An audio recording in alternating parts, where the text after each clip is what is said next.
Buongiorno! Let's build a database.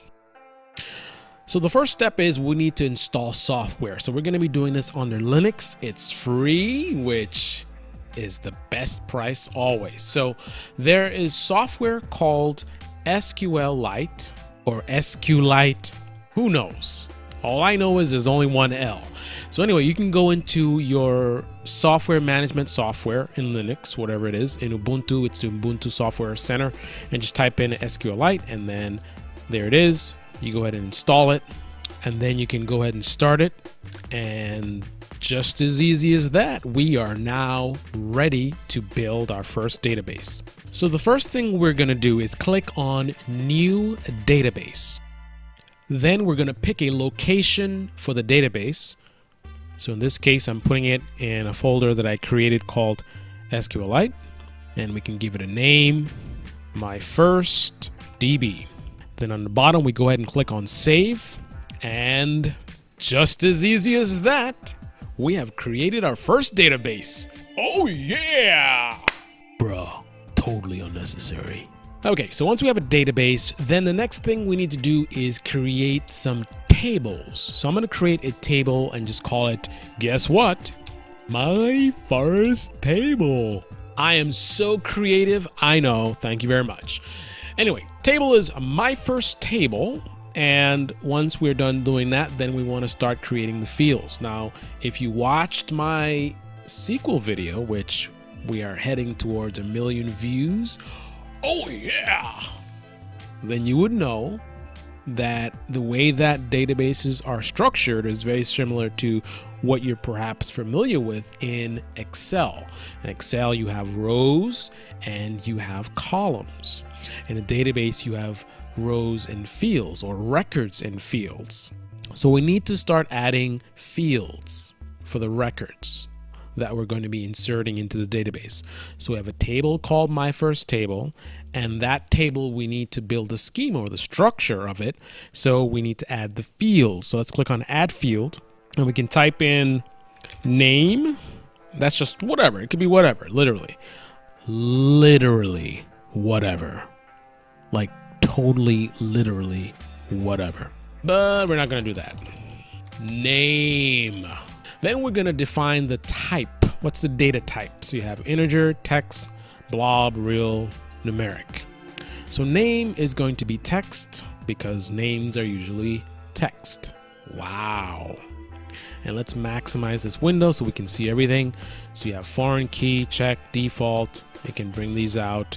Not null, PK. So that's all we're concerned with for now. So that's our first field, name, and it's text. Now, just so you're aware, this is a GUI that enables us to interact with the database with the click of a mouse. However, if you remember what SQL is all about, and I talked about this in my SQL video, if you haven't seen that, go look at it now. But we talked about SQL being a language that allows you to essentially talk to the database, right? You can update, insert, delete, all this kind of stuff. Now, what we're doing now is we're creating a table. Essentially, this product creates SQL queries for you. Now, you can write your own queries if you want to. All you have to do is go to the main window here. You have database structure, browse data, edit pragmas, and then you have execute SQL. So if you click on the execute SQL tab, you can actually generate your own queries. So you can put this together if you know the syntax, and you can create your own tables yourself. However, for your convenience, you have this GUI that'll do it for you. Just keep in mind that you do not have access to edit these queries here. This is strictly set up for GUI interaction with the database. So we have created a single table with a single field. Now let's add some more fields. So we click on Add Field again, and we can say age, and this will be text as well. Add another field, gender, that'll be text as well. And actually the age would be an integer, not text. Now, just for the record, integer and numeric are going to behave very similarly with some exceptions.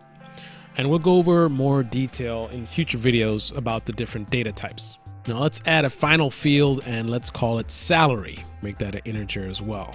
Take note of the query that it's generating for you. Create table, my first table. Open parenthesis, and then it says name, text, age, integer, gender, text, salary, integer. Now we can either click on OK to run this right now, or you could have actually written this in the execute SQL section here. Click on that tab. We can actually paste the query here. But I think when I clicked on that foreign key box, it added this, which we don't want to add at this point. I'm just going to delete that, and this should work as is. Highlight this and execute. And actually we don't want this comma here because this is the end of it. There's nothing else coming else. There's nothing else coming after this. So let's run this. And as you can see on the bottom, it says query executed successfully, create table, my first table. And then it shows you the query and how long it took. So now if we go to browse data and we look at our table here on the top, we can see our fields, name, age, gender, salary. Obviously, I've been playing around with the fonts here. Looks a little insane. Let's change that. I think it's this font size on our data browser. Let's go ahead and close that. There we go. Name, age, gender, salary. Now click on new record, and you have these boxes here. So we can go ahead and add a name, an age, a gender, and a salary. That's usually what I make most years.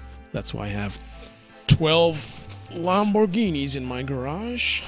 So there's our new record. We can add another record. Sally, 21, female, $90,000. All right. So now if we go to execute SQL, and we get rid of this, we can say select star from my first table. We can hit enter for that. And now we can just go ahead and run that. And there's our 2 rows. We can add a select star from my first table where gender equals male. And we can also hit F5. And you see you get an error here. No such column M in select star from my first table where gender equals M. So M is a string. So let's put that in quotes and run it again. And now we get 1 row returned and the time and the query. And here's the results. So we get a single row where the where clause applies. Gender equals M. Gender equals M. Right? And that's all there is to it. It's pretty simple. You guys can create your own database for free, and then you can build up your own schema. You go to, again, database structure. You can create tables and add your fields like we did before, and then you can pretty much practice all you want to your heart's content. You can do join queries and inserts and updates and deletes and all that good stuff. You can do it. As they say, practice makes perfect. Practice makes perfect. You want to be good at something, keep practicing and working on your craft. Hone your craft. Get good at what you do. Be excellent in what you do, right? Watching the videos here, that's awesome. That's a great start. But in addition to that, you want to apply the knowledge through practice and also additional study. I can recommend good books for you guys. I also have a course that you guys can take. There's a lot of great material, a lot of great options for you. Anyway, thanks for watching this video. And if this has been helpful for you, go ahead and click on the like button, subscribe, and smash the hell out of that bell, because that's the only way you're going to get notified when I upload more awesome videos just like this. So, smash that bell! Completely unnecessary. Thanks for watching, guys. Hasta luego. Ciao. Wiec. Dobre noche. Stay on your grind.